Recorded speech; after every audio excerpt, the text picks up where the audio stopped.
Sa krus ako'y iyong pinalaya,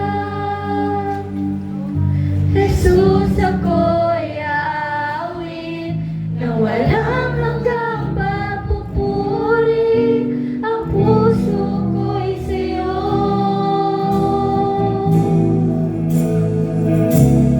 Natagpuan ang iyong pag-ibig na dakila.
Diyos na banal, dakilang, tunay na makapangyarihan sa lahat, Panginoon.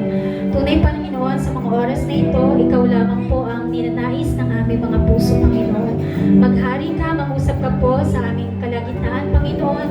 Ikaw po ang makita ng bawat isa, Panginoon. Alisin mo po ang anumang distraction, Panginoon, ang anumang bagay na makahadlang upang kami ay makapagpuri sa iyo ng buong buo, Panginoon. Ikaw ang Diyos ang makapangyarihan at higit na dakila sa lahat, Panginoon. Kaya naman nararapat na maibigay namin sa iyo ang pinakamataas at pinakamaiging papuri, Panginoon.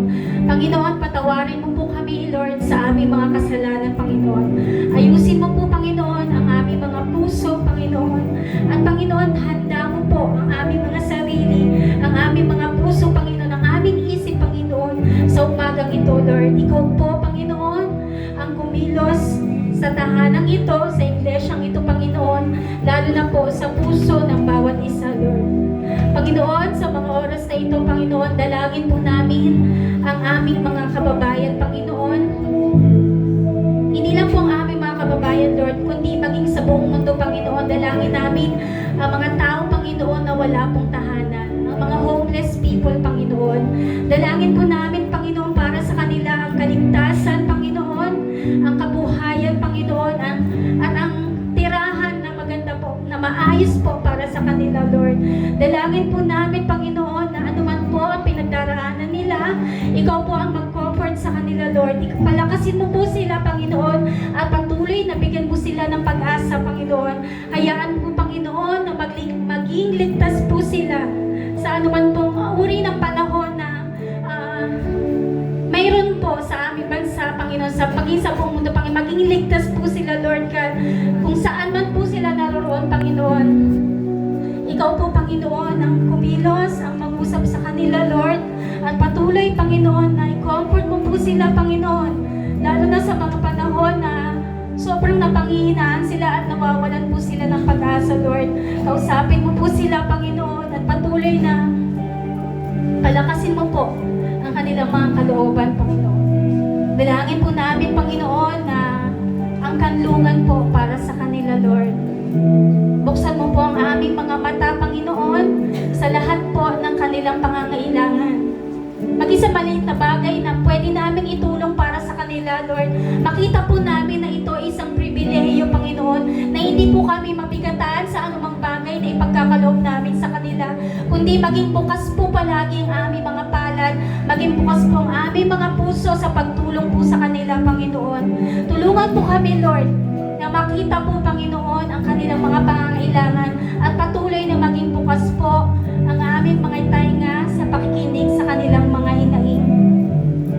Maging daluyan po kami, Panginoon, ng iyong pagpapala, Lord. Gamitin mo po kami, Panginoon, na iyong mga kamay at mga paa, Panginoon, upang abutin po sila, Lord.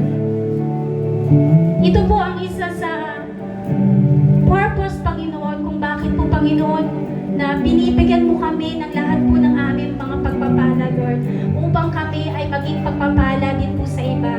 Nawawag po namin ipagkait ito, Panginoon, at patuloy, Lord, na bigyan mo kami ng kababaang loob ng isang malaking puso, Panginoon, para sa mga taong ito, Lord. Hayaan mo, Panginoon, na magamit po ang aming mga buhay, magamit po ang lahat po ng aming katangian, kung ano man po ang mayroon kami, Panginoon. Ikaw po, Panginoon, ang manguna sa amin upang tunay, Lord, na maging kagamit-gamit kami, lalo na po sa mga taong ito, Panginoon. Hallelujah. Maghari ka po, Panginoon, sa puso ng bawat isa, Panginoon. Panginoon, salamat po sa mga tao, sa gobyerno, Panginoon, na patuloy na tumutulong sa mga taong ito, Panginoon. Nawa, Lord, patuloy mo silang bigyan, Panginoon, ng pagsusubi ka, Panginoon, na makatulong palalo sa mga taong ito, Lord. Tulungan mo sila, Panginoon, na patuloy na ibigay mo po ang lahat ng kanilang pangangailangan at patuloy na makita nila, Panginoon, na ang ginagawa nila, ang pagsisikap nila, Panginoon, ay hindi po nawawala ng kabuluhan. Hayaan mo po, Lord, na lumawak pa po ang mga gawain para sa mga tao na ito, Panginoon. Dalangin po namin, Panginoon, ang pagtatapos po ng mga kalalagayang ito, Panginoon, na Hindi na po kami makakita ng mga walang tahanan, Panginoon. Bigyan mo po ang bawat isa, Panginoon, ng mga murang pabahay, Panginoon, ng mga trabaho, Lord, na magiging daan upang masustain po, maibigay po nila ang lahat pangangailangan para sa kanilang pamilya. Dalangin po namin ito, Ama. Alam po namin na nakikita mo po ito. Hindi po pikit ang iyong mga bata, Panginoon. Hindi mo po pinagwawalang bahala ito, Panginoon. Ngunit kami po sa mga oras na ito ay nanadalangin para sa kanila, Panginoon. Tulungan mo po sila, Lord, at patuloy, Panginoon, na gamitin mo po ang iyong kapangyarihan para sa kanila, Lord. Baguhin mo po ang isip ng mga makasariling mga tao, Panginoon, upang hindi po nila ma-share ang kanilang nang kung ano man po ang mayroon sila para sa mga ito, Panginoon. Ikaw po ang maghari, Panginoon, sa bawat isa at sa aming lipunan, Panginoon. Ganon din po, Lord, sa mga oras na ito, patuloy po namin tinataas sa iyo, patuloy po namin dinadalangin sa iyo, Panginoon, ang unity, Panginoon, at peace. Hindi lang po sa buong mundo, Panginoon, lalo na po sa aming iglesia, Lord. Ano man po, Panginoon, ang pagkakaiba po ng bawat isa, Panginoon, nawa hindi po iyon maging dahilan upang magkaroon po ng pagitan, magkaroon po ng barrier po sa isa't isa, Panginoon. Ngunit anuman po ang mayroon kaming pagkakaiba, Panginoon, patuloy, Lord, na makapaglikha kami, Panginoon, ng tulay, Panginoon, sa bawat isa, ng bridge, Panginoon, upang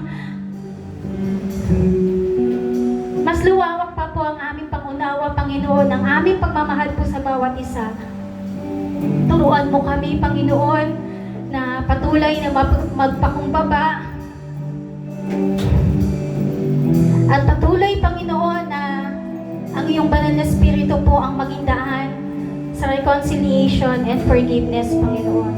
Ikaw po ang maghari, ang pag-ibig mo, Panginoon, na maghari sa puso ng bawat isa.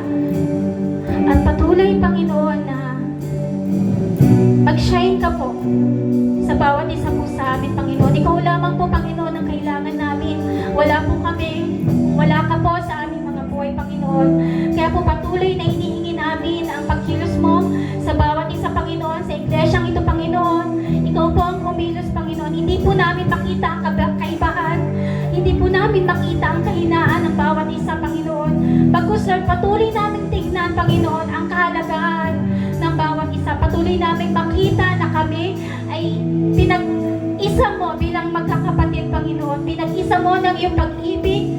Pinag-isa mo, Panginoon, ng iyong kapangyarihan, Panginoon, upang kami ay gumawa ng mabubuting bagay, Lord. Salamat po, Panginoon, sa buhay na pinagkakaloob mo, sa kalakasan, sa talento na kung ano man po meron kami, at sa kakayanan namin, Panginoon, na magmahal at magpatawad po sa bawat isa. Salamat po, Ama. Alam po namin na ikaw po ang lahat ng ito, Panginoon. At sa aming bawat pagkakamali, sa aming pagkadarap pa, Panginoon, alam po namin na ikaw pa rin po ang magtatayo sa amin. Ikaw pa rin po ang patuloy na magpapatatag sa amin, Panginoon. Holy Spirit, kumilos ka po sa bawat isa po sa amin, Panginoon. Ay, inaasahan po namin, Lord, ang banayang pagkilos mo sa iglesyang ito, sa bawat sulok ng iglesyang ito, Panginoon, at lalo na po sa puso po ng bawat isa, Panginoon. Malaya ka pong kumilos, Panginoon. Ikaw lamang po. Sa aming pag-aawitan, Lord, i-anoint mo po ang lahat ng nakatayo dito, Panginoon. Ang aming mga ginagamit na instrumento, Panginoon, ang aming bawat talento. At sa aming mga nakikinig, Panginoon, hindi po namin makita ang kamalian, Panginoon, ang anuman pong hindi magandang pangyayari, Panginoon, kundi makita namin na ikaw ang kumikilos po sa bawat isa. Ikaw po ang nangungusap sa amin. Ikaw po ang aming sinasamba. Ikaw po ang aming pinupuri, Panginoon. Sa mga oras na ito, Lord, ikaw lamang po, Panginoon, ang makita ng bawat isa, Panginoon. Salamat po, Ama. At patuloy po na maghari ka sa buong oras po ng aming gawain ito. Purihin ka, Lord God, sa pangalan po ng aming Panginoong Jesus. Amen.